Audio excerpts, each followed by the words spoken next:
Imagine this. You are exhausted. It's hour 12 of a 12-hour shift, and the smell of boiling grease is practically tattooed into your skin. The fluorescent lights buzz overhead, a harsh, unending hum that matches the throbbing in your temples. You are scraping the bottom of the deep fryer, watching the clock bleed into midnight, knowing that the few dollars you made today are already spent on a rent you can barely afford. You walk home in the freezing rain because the bus pass expired 3 days ago. The cold bites through your thin jacket. You pull out your phone, the screen cracked, and there she is. Your ex-girlfriend.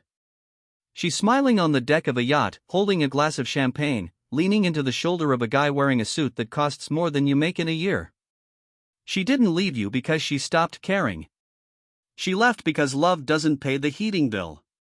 She left because you were broke. You lock your phone. You swallow the bitterness and keep walking. Your apartment is a shoebox. The wallpaper is peeling, the mattress is on the floor, and the kitchen faucet drips with a slow, maddening rhythm. You shrug off your soaked jacket, throwing it onto your only chair. But as it hits the wood, you hear something heavy strike against the frame. A hard, metallic thud. You freeze. You walk over and reach deep into the torn inner lining of the jacket pocket. Your fingers brush against something cold. Something solid. You pull it out into the dim, flickering light of your room. It's a USB flash drive. Matte black, heavy, expensive looking. You have never seen this object in your life. Did it fall into your pocket on the crowded subway? Did a customer drop it at the register? You sit down at your cramped desk and boot up your old, battered laptop. The fan roars to life, struggling to process the command. You plug the drive in. Your hands are inexplicably shaking. A single folder pops up on the screen. Inside, there is just one file. It reads, wallet.dat. You click it. A black terminal window opens. Lines of encrypted code scroll violently across the screen. Then, the interface of an offline cryptocurrency ledger slowly materializes. The progress bar verifies the blockchain keys. 40%. 80%. 100%. The screen flashes green. You lean in closer. You squint at the cracked monitor, sure that your exhausted brain is playing tricks on you. You rub your eyes, but the numbers do not change. Current balance, 25,000.0000 BTC. Your breath catches in your throat. You tell yourself it's a joke. It has to be a glitch. A fake program designed to mess with people. Frantically, you open a web browser. You pull up a currency converter. You type in the number 25000 and you hit enter. The conversion loads. The sound of the dripping faucet fades away. The roar of the laptop fan fades away. The only sound left in the room is the heavy, rapid thudding of your own heartbeat. You stare at a number with so many zeros it doesn't even look real. It's not just wealth. It's billions. You look back at your phone, sitting dark and silent on the desk. You think of the yacht.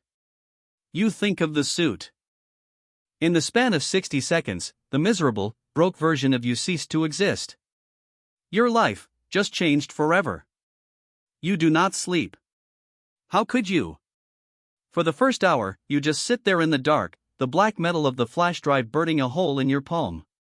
The dripping of the kitchen sink returns, but it sounds different now. It sounds like a ticking clock. You are a billionaire. The thought bounces around your exhausted mind, but it doesn't bring the joy you thought it would. Instead, it brings a creeping, suffocating ice to your veins. Because right after the euphoria fades, the terrifying logic sets in. Someone does not just lose 25,000 Bitcoin on the subway. People who hold that kind of untraceable wealth do not make careless mistakes. They make bodies.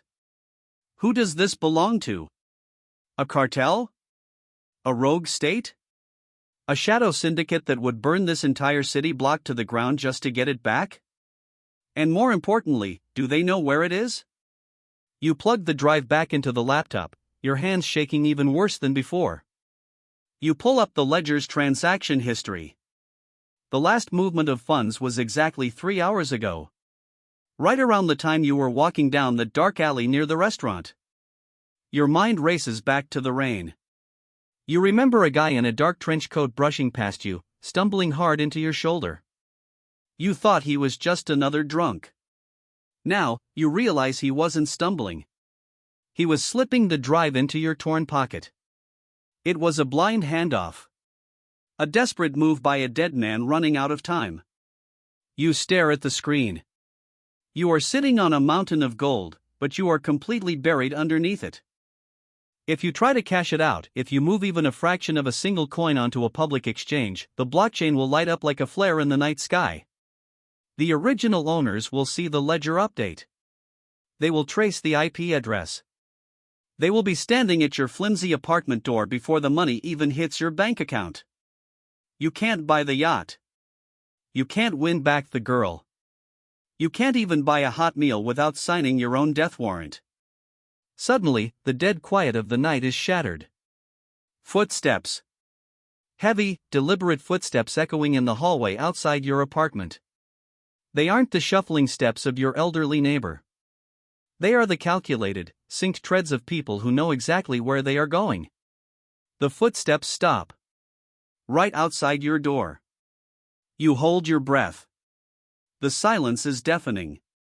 You slowly slide the flash drive into your shoe, pressing it flat against the sole. You look around the empty, pathetic room, and you grab the only weapon you have, a heavy, rusty wrench left near the leaking pipes. A shadow falls across the gap under your door. Then, the doorknob begins to slowly turn. The doorknob clicks. The cheap lock snaps like a dry twig. You don't think. You don't breathe. You just react. Before the door swings open, you hurl the heavy iron wrench straight through the glass of your single window. It shatters with a deafening crash. You dive headfirst through the jagged frame, tearing your thin jacket, and land hard on the rusted metal of the fire escape. The freezing rain hits you like a shockwave. Behind you, men flood into your apartment. You don't look back. You scramble down the slippery iron stairs, your boots skidding, your hands bleeding as you grip the railing. You hit the alley pavement and run. You run until the taste of copper fills your mouth. You run until the neon lights of the city blur into a wet, smeared painting. You duck into the pitch-black shadows of the industrial shipping yards, pressing your back against a cold, steel container. You pull your shoe off. The flash drive is still there. As you sit in the dark, shivering, you finally piece it together. The guy who bumped into you in the alley wasn't running from the feds, and he wasn't running from a high-end cartel. He was running from the ghosts of the city. A local syndicate born right out of your own town. A gang that operates completely off the grid, with no money, no political power, and nothing to lose. They don't have bank accounts to freeze. They just have ruthless, unchecked violence. And now, you have their entire treasury. You realize something in that cold alley. You can't fight them, and you can't hide from them forever. The only way to survive is to make sure there is nothing left for them to hunt. When the sun comes up, you don't go to the police. You walk into a dingy, 24-hour cyber cafe in a part of town where no one asks questions. You pay for an hour with the last handful of coins from your pocket. You plug the drive in one last time. You don't transfer the Bitcoin to a bank. You don't try to buy a yacht. Instead, you route the entire 25,000 through a dark web tumbler. With one keystroke, you shatter the massive fortune into millions of microscopic, encrypted fractions. You scatter them into the digital wind, bouncing them across thousands of anonymous servers worldwide. The money doesn't belong to the gang anymore. It belongs to the ether. It will take months for the automated scripts you just wrote to slowly, invisibly piece that wealth back together into a dozen untraceable, offshore accounts that only you control. You pull the flash drive from the computer. You drop it onto the floor. And with the heel of your boot, you crush it into plastic dust. The broke, desperate fry cook from the fast food joint died in that cafe. 5 years later. The grease burns have faded from your arms. You never looked up your ex-girlfriend again. You never went back to that city. The camera slowly pans into a minimalist, completely silent room. There are no fluorescent lights.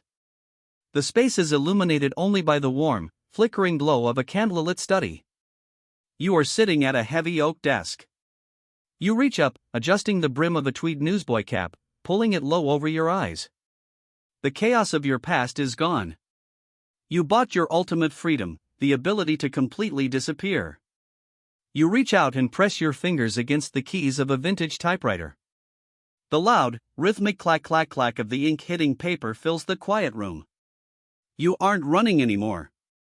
You just sit in the shadows, crafting narratives from a life they could never understand. They don't look for Leo anymore. They look for ghosts. Now, they just know you as Mr. Piddy.